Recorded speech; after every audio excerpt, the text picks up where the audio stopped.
আমারই বিয়ে হচ্ছে 30 বছর এখানে জীবন কাটাইছে। আর আমার শ্বশুর শাশুড়ারাই গল্প করেছে যে এখানে নদী কোনো সময় মানে ভাঙেও নি, নদীর কোনো পানি ওপরে উঠিনি, এত বৃষ্টি এত হয়েছে, কিচ্ছু হয়নি। বাংলাদেশ স্বাধীনের পর আমি এই ভিটিতে, কিন্তু জীবন আমি এটা দেখিনি। পানি উঠে পানি নেমে যায়, তবে ভাঙনের কোনো কারবার ছিল না। কেউ না বুঝলেও আমরা আপনার প্রয়োজন বুঝি, আর তাই তো অত্যাধুনিক ফিচার সম্বলিত বিভিন্ন সাইজ আর কালারের 250-টিরও বেশি ডিজাইন অপশন নিয়ে ওয়ালটন স্মার্ট ফ্রিজ বোঝে আপনার প্রয়োজন। এটা বালিটা না তুললে আজ প্রায় 100 বছর আমার বাপ মার ভিটে 100 বছর আমরা এখানে রয়েছি। এই বালিটা তুলে আওয়ামী লীগের চেয়ারম্যান মেম্বার এরা মিলে বালি তুলে এরকম আমাকে ওই পারে দেখেন লাখ লাখ টাকার বালি বিক্রি করেছে। চাকলাদার ফল্টু চাকলাদার এই আওয়ামী লীগের নেতারাই মনে করেন এই জমি এই নদী কেটেছে, নদী কেটে মনে করেন বালি তুলে সব ট্রাক বালি বেচে দিয়েছে। বেচে দেওয়ার পরে এবার ওরাও বেচে কিনে চলে গেছে, সাথে সাথে এই সব ভাঙন ধরেছে। এখন মনে করেন এখানে 25-26টা ঘর মানে ওইভাবে ধসে গেছে। আর বাকিগুলো তো এখন কি হবে তা বলা যাচ্ছে না। এই কিছুদিন আগে এই সরকারের এই যে যত যুবলীগ আছে এই যশোরে, এই যুবলীগদের সামনে কারো কথা বলার ক্ষমতা ছিল না। আর এখনো যে বলি যে আমার কি হবে তাও জানিনি। বর্তমান যে আমি বলতেছি যুবকলীগের দোষ, কিন্তু পরে আমার যে কি হবে তা জানিনি, বলতে পারবো না। তবে বলতে আমাদের আগে শরমে ভয় করি যে বলিনি।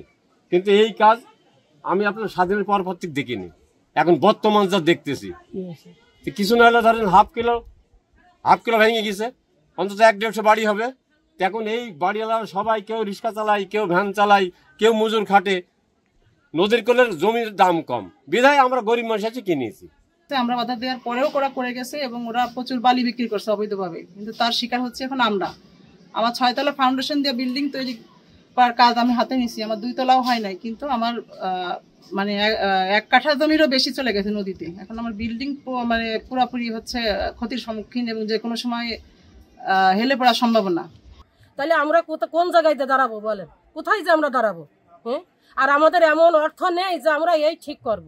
প্রত্যেকটা ব্যক্তি কিনে অসহায়। এখন আপনারা এর কোনো একটা ব্যবস্থা করেন, না হলে বাকি যেটুকু আছে তাও চলে যাবে। এখন যদি ঊর্ধ্বতন কর্তৃপক্ষ বা পানি উন্নয়ন বোর্ডের সহায়তা না পাই, তাহলে আমরা প্রচুর ক্ষতির সম্মুখীন তো অলরেডি হয়েই গেছি। এখন এরপরে কি হবে? এখন আমাদের কি করবে? এখন বাংলাদেশ যে সরকার যে দায়িত্বে আছে, সে আমাদের বিপদ যদি না থামায়, তা আমাদের আরো ভালো উপরে যারা তারাও শেষ হয়ে যাবে। এখন আমার এই যারা ক্ষমতা আছে তাদের উপর আমার আপত্তি যে আমাদের একটা বিধি ব্যবস্থা করে দেন। এখানে ঘর ছিল, ঘর ভেঙে গেছে। আর জমি ছিল 5 শতকের থেকে এখন 3 শতক, 2 শতক নাই বললেই চলে। পানি উন্নয়ন বোর্ড সদয় হয়ে যদি আমাদের এই ব্যবস্থা করে দেয়, তাহলে আমাদের কিছুটা ক্ষতিপূরণ হয়। অন্যথায় আমাদের ব্যক্তিগত অর্থে এই ক্ষতিপূরণ করা সম্ভব না।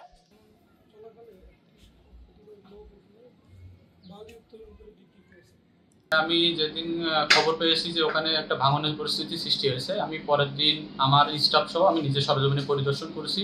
যারা ক্ষতিগ্রস্ত তাদের সাথেও কথা বলেছি। তাদের ভাষ্য অনুসারে যে এখান থেকে 2-3 বছর আগে কিছু দুষ্কৃতকারী ওখান থেকে বালু তুলছিল, যার কারণে ওখানে ভ্যাকুয়াম যে সৃষ্টি হয়, সেই ভ্যাকুয়ামের কারণেই আপনার ওখানে ভাঙনটা আসছে।